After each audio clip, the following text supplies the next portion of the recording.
Okay, so sharing files in Office 365. So we're all pretty much good at sharing files. Let's get Teams up to start with.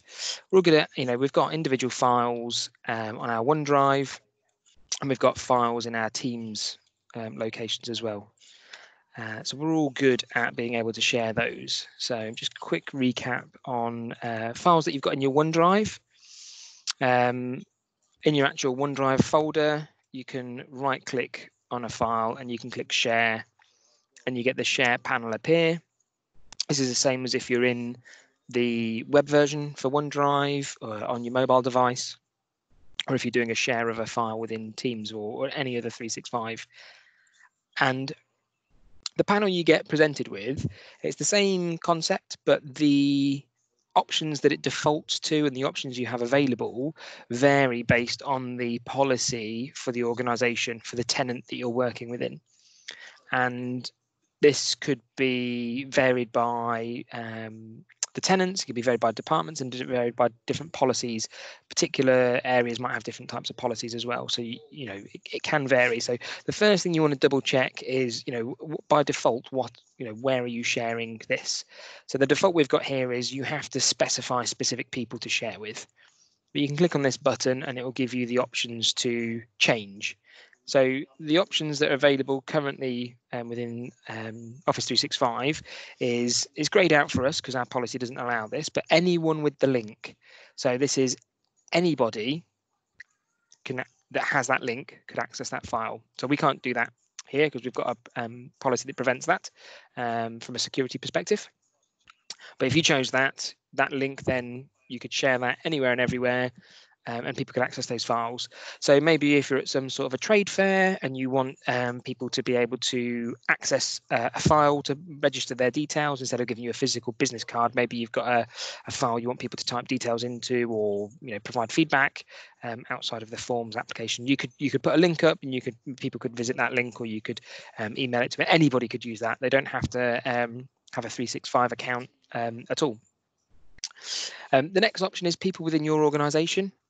So that's anybody in your organization within your tenant can access that. So again, you may only share the link with one person, but if they then share it on with 50 people, because that link is available to anybody in that tenant, they'll all be able to access that file. So again, that's another good way of sharing things. If you've got something, maybe you want something to be reviewed and you want feedback, and you don't care who provides that review and feedback, you just want to get it out there, but you only know 5 or 6 people, that's a good one to use. People with existing access, that's just creating a link that people can access, and then they get the access that's relevant to you, to them, sorry. So if you've got a file and maybe you've got various different levels of access, maybe some people have got read only, some people have got edit, some people have got contribute, all the different types of permissions that they might have. Sharing that one, it provides them with the access that's specific to them. The default one we've got is specific people, and you can set whether or not, by default it's read only. You can say whether or not you want them to be able to allow editing on that as well. And when you're on a SharePoint site, you get the option of blocking downloads. So you can make it read only and prevent them from being able to download the file as well, which we'll see in some of the other screens a bit later on. And then once you've chosen how you want to share it, you might need to enter an email address for somebody. I'm just going to use some people that are sat near me. And so it adds those as individuals. They'll all get the same permissions that you put in. You can type a short, brief message in there. And then when you click send, they'll get an email alert to say that Grant shared this particular file with you. If you don't want to send it on an email, maybe you're in a chat with them right now, you can just click copy link, and that will copy the link that's created for that share for those permissions and send it across.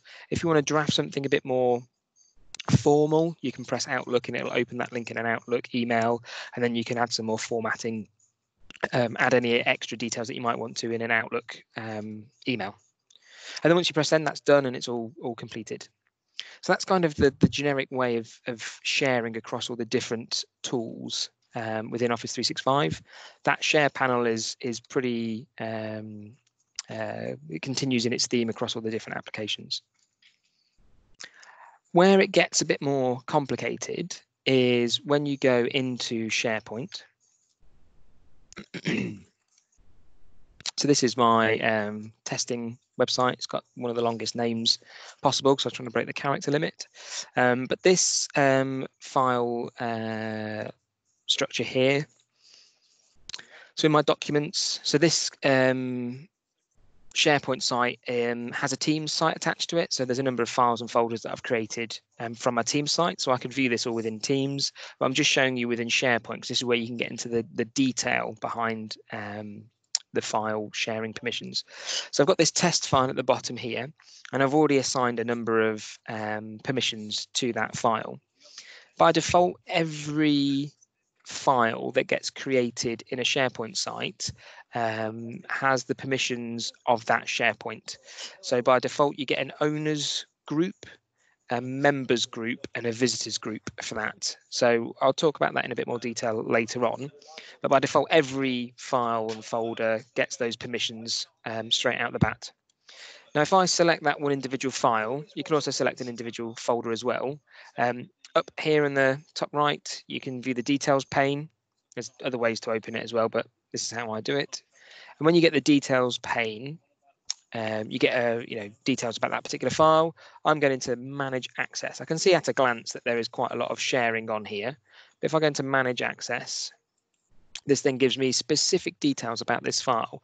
Now I've specifically added quite a lot of access to this file in different formats, just to kind of show how it looks. So to start with, there's this section at the top about links that give access. So these are links that have been created through that share panel that provide a specific access to specific people.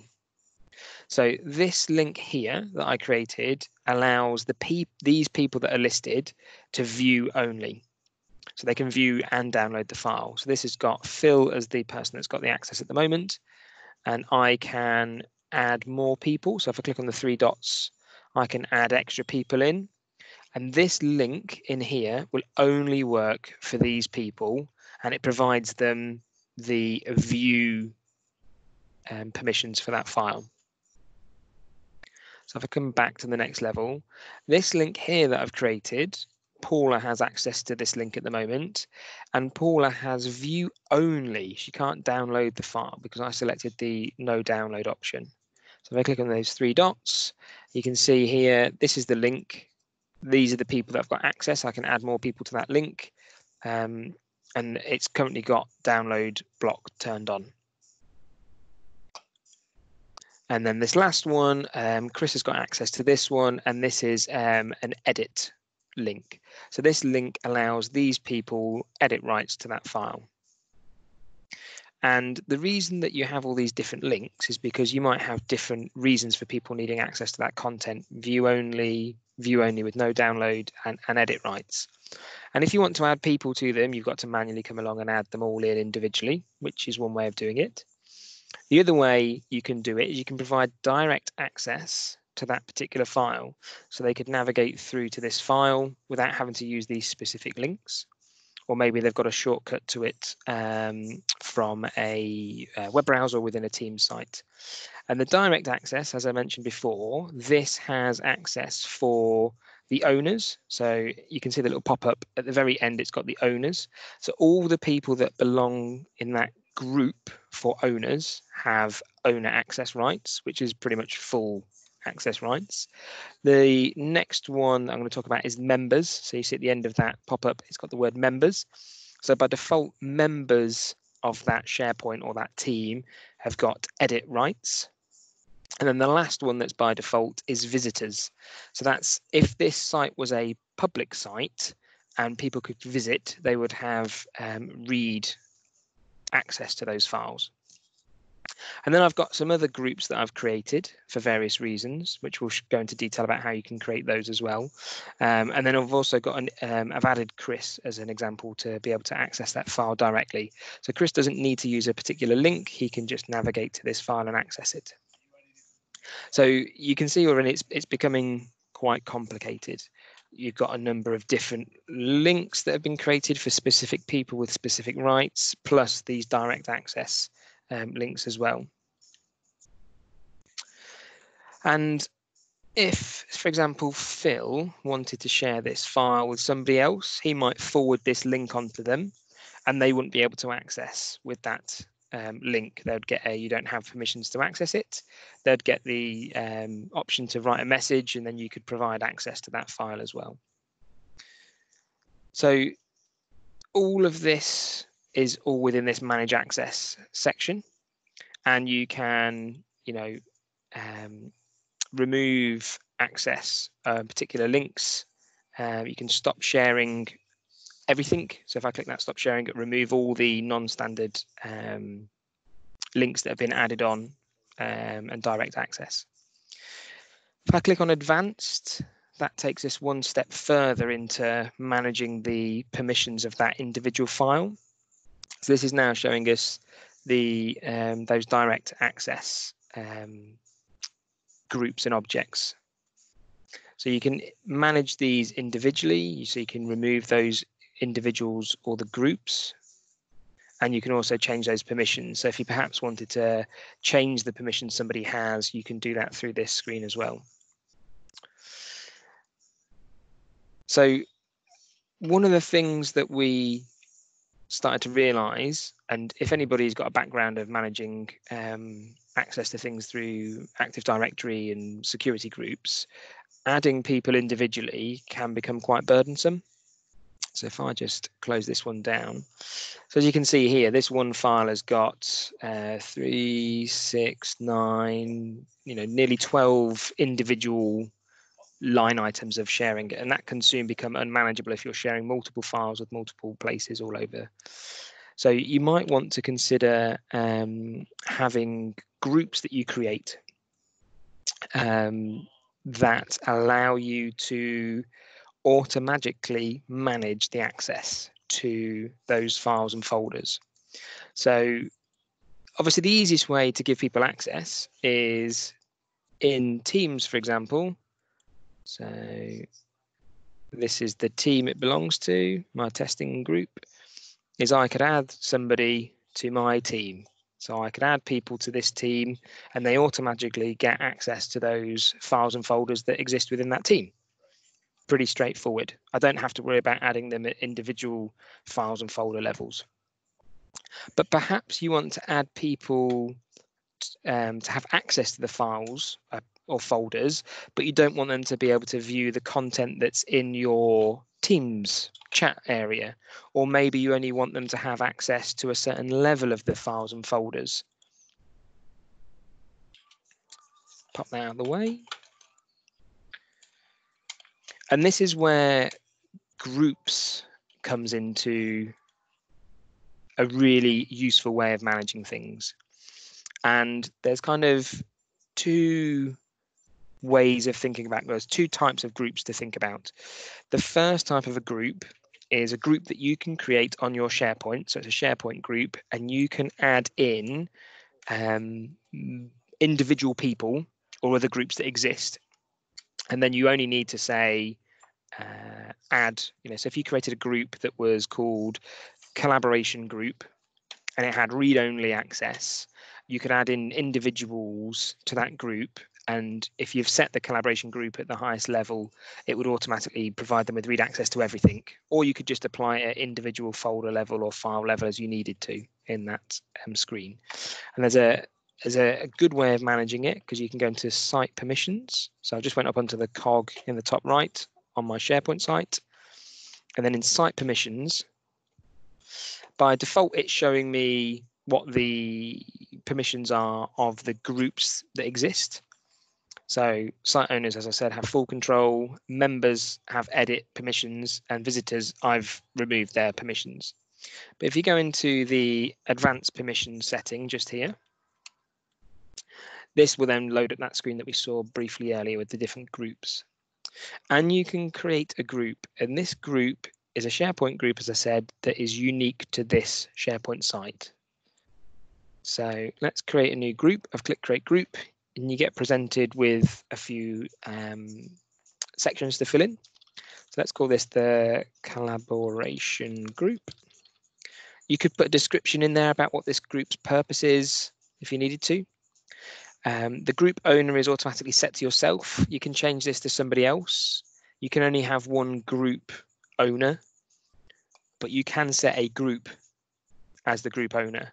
So we're all members of the IT collaboration team, which is actually a group. So I could set that as the owner for this group, the same as I could add the team that I'm a member, the team that this SharePoint site exists. So if you want to reduce that kind of single point of failure and not have an individual, you could have another group that contains members as the owner of it. But for now, for the purposes of this, I'm just going to leave it as myself and not delete myself. So the next couple of bits, there's some configuration items about who can view who's a member of the group. Well, let's say everybody can see who's a member of that group. Maybe you want to keep it private. That gives you the option so only members of the group can see who's in the group. Who can edit the membership of the group? So only the group owner or other members of the group can edit the membership of the group. So I'm going to keep it as group owner. And then membership requests, whether or not you want to receive requests from people that want to join or leave that group. I'm going to leave that turned off. But if you do turn it on, you can have it automatically accept requests. And if you want requests, they can send, there's an email that those requests can get sent to. And then you choose the permission of that group. So we're used to kind of seeing full control, edit and read. But in SharePoint, there's a few extra layers that you get. So there's design, contribute, and restricted view. And there's a brief description of what you can and can't do with those permissions. But for the purposes of this, I'm just going to leave it as read. So I'm going to give them read so they can view the pages and list items, and they can download documents. I'm going to click create. And then that will create that group, and it'll take me back. Well, it's taking me to the members of that group. So automatically it's added me as the owner of that group in there. And this is now where I can start to add other users to the group. So this is where I can add in individuals. So again, some people that are nearby to me. I can add those as individuals. I can add a little message to say that I've invited them, and I can choose whether or not to send them an email invitation or not. And then the other thing that I can do is I can add other groups. So if I've got some other groups that are in here and I want to include them, I can. Or if there's other Office 365 groups that exist. So think of those as the teams that we've already created. So I could add in some of the existing teams. So here's some groups that exist in our Active Directory. So I could add these on there. And if I add this team in, I then don't need to worry about managing when people join, move, leave that team, because I don't own this group, somebody else does. So anybody that becomes a member of that group or leaves that group has their access automatically managed for me. And that's, I think, where we can make this a little bit more improved in how you manage access to files and folders, by thinking about the groups that exist in Office 365 and how membership of that group is managed. So I would, if I wanted to make sure that the IT service introduction team members needed access to the files and content on my site, I could have a conversation with the manager of that team to say, how do you manage people in and out of your group? Because I'm thinking of adding that in as a way to, be able to access the information that you need on my site. And have that conversation, understand what that means, and that's a good way of managing it. And you can add in a number of groups and a number of individuals. So let's share with those people, and it'll automatically add those people in, and that group, think of them as entities in that collaboration group. So I've got this group called Collaboration Group that contains these entities. And now if I go back to my SharePoint site,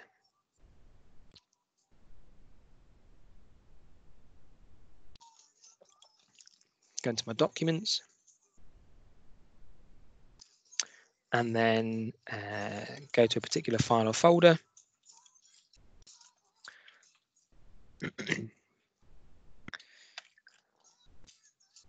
on this test file. I've accidentally selected another one there. I'm doing this the long-winded way. I could just use the share and add the collaboration group, but I just want to go into manage access, and then I want to direct access, and I can say collaboration, and that's the collaboration group, and that only exists on my SharePoint site. It's a bit bigger than that, but you know, in terms of this, it's this SharePoint site. So if I add that in, it's automatically got the right permissions because that's the permissions that I've given them. No, it's not. It's view. And then I think rather annoyingly, the save button, I need to scroll down a bit more. Collaboration group. Grant access, and then that will add that group in at that level for me on that individual item. But and that's I can choose the different permissions for that group on that particular file level. And now if I go back to the general and look at the settings here. So yeah, this is where adding that group in, it's giving them access to everything within that SharePoint site with that view only. But then at that lower level on that individual file, I could give them edit rights if I wanted to. So that's kind of a better way, in my opinion, of giving access to files and folders on the SharePoint side of things. So if you can't add them to your team because they don't need to see the content in your chat or access to things that belong in that wider than that team, adding them as individuals works well. But you know, thinking about the wider, longer term use of your SharePoint site and whether or not you should create some groups, and you could create some groups that are just called view everything, edit everything, restricted view of a particular folder. You could create the groups with those names, and you could add the people in and out of those rather than having to do it at the whole site level for individuals and having to manage 400 individuals separately. You could just put them into different groups as a good way of managing it. But then I just wanted to explain a little bit about the 3 types of O365 groups, because we're always creating groups without kind of realizing it. So whenever the group that we're most familiar with creating here is a Teams group. So when we create a new team, behind the scenes, we're actually getting an Office 365 Teams group. And that comes with Teams, SharePoint, it might come with an Outlook calendar. And all of those people, you're saying all of the people that are part of that group are going to collaborate together using Teams as the main communication point. So every team that's created, so let me just show you on here. I've got a number of teams that I'm a member of. All of these teams are groups of people. So I could use these as groups when sharing. So I could share something with the TCIT Infrastructure Delivery group, and that makes it available to all members of that group. And as the members of that group change over time, their permissions are automatically adjusted based on that content. The other types of groups that we have available in Office 365 is the Outlook group. So again, you can create an Outlook group, and that's where you're using Outlook as the main communication tool for that group of people that are collaborating together. And when that's created, you get it's not quite a shared mailbox, but you get the equivalent of a shared mailbox that group of people can use, and you get a couple of other tools that come with it as well. And again, that group of people you could use as a group on here. And then the final one currently, anyway, is a Yammer group. So Yammer, as we sort of briefly mentioned before, is the social media tool or application within 365 for work.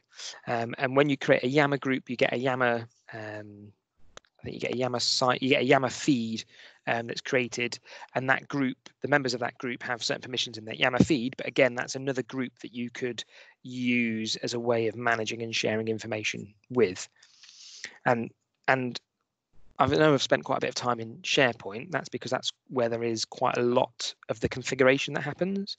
But the share button, as I mentioned before, is persistent across a number of different elements of Office 365. So you're able to share things from Planner, you're able to share things from OneDrive, you're able to share things from OneNote. You know, you can share permissions to things that you're creating in the Power Platform. And again, those same principles apply. You can share them to individuals, but you can also share them to groups. Doesn't always quite work exactly the same in every single of those applications, but that basic principle applies across them. And you can now set up your sharing. You now know how to share with individuals or groups, how to better manage it, how to kind of future-proof it for the future. But then if you go into this general folder and you decide that, whoops, this file at the bottom here shouldn't be loose in general, we should move that into folder 1. That breaks the sharing. So if you've shared those specific links here, links that give access, those all get broken. So all those people and all those groups, oh, I can't find my file, the access isn't working. And then, you know, you can't understand why that's happened because a member of your team's had a bit of a tidy up, or maybe the file name's been changed. Because if the file name gets changed as well, that can also break the link. So there's a way to prevent that from happening. And that's using something that's called durable links. So by default, durable links is turned off, but you can turn that on if you're the SharePoint administrator. So in your SharePoint, you can go up to settings and then into site information and then down to view all site settings. And then that'll bring up a huge big list of things. And you want to find site collection features. So site collection features, this one here. When you open up site collection features, this is a whole range of things that you can turn on and off for your SharePoint site.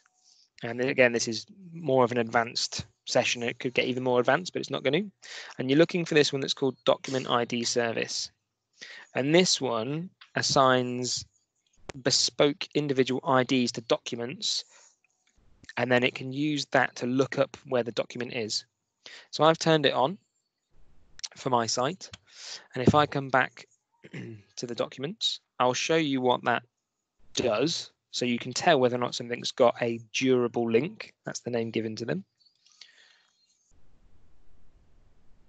I'm just going to choose this one here. I'm going to click share. And I'm just going to copy the link. Just choose everybody. Copy the link. And then I'm going to show you the link in Notepad.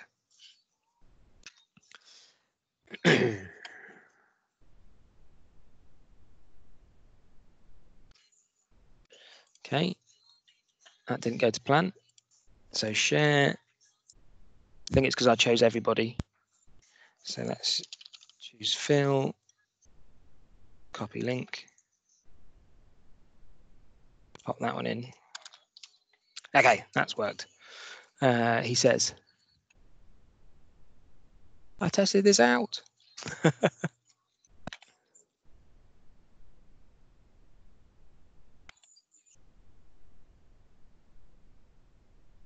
Is it because I was doing share and not copy link? Ah, here we go.